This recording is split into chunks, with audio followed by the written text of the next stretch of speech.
জীবনে পাইনি না, ওদের সুইমিং পুল মানে বিশাল ব্যাপার।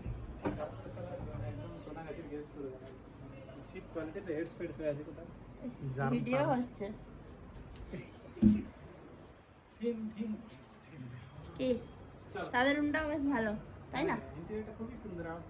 এইরকম খাট, এইরকম ইন্টেরিয়র, এরকম আলমারি সেটে সব শতাব্দীতে এরকম সব সেটে।